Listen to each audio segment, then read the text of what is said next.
Yeah, the Discourses of Livy, chapter 3, which is about the disorders of the plebs and the Senate, which made the Roman Republic strong and free.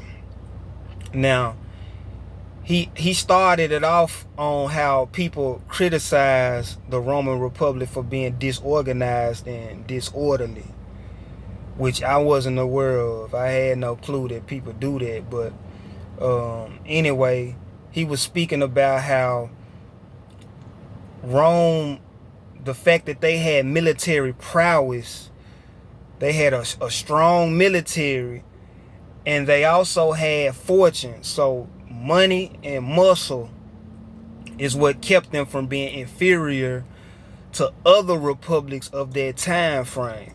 So you have to bear that in mind.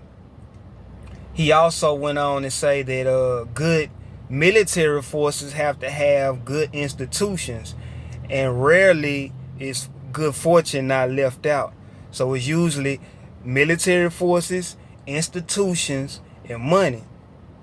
A cold combination.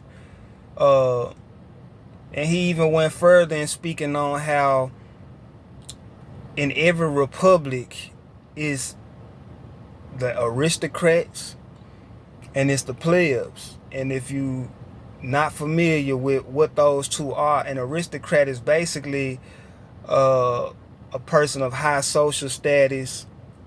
They could have inherited money, legal power, military power, so on and so forth. Just like I said, basically someone of high social status.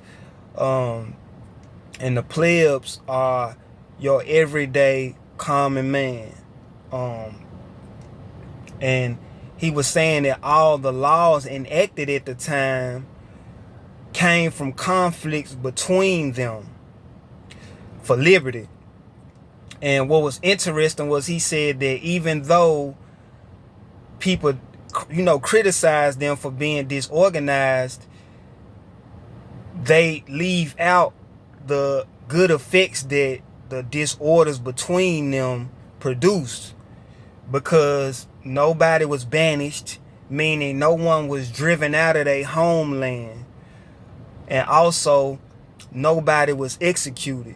So if you say a small tiny fraction are driven out of their homeland and a small amount, a handful of people being executed out of a big multitude of people, that means that it produced sound behavior. And he said that sound behavior derives from sound laws, which made plenty of sense. I'm like, oh, okay. But a quotable that he said was, I say that all cities must have devices by which the people can demonstrate their concern and interest, especially those cities which intend to engage the people in important undertakings. Among other devices, Rome had these. When the people wanted a law enacted, they behaved as I have described, or they refused to enlist for the wars. Consequently, in order to placate them, which means basically to pacify them, it was necessary to satisfy their wishes in some way.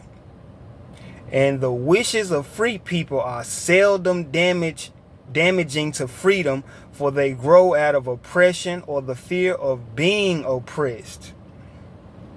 So,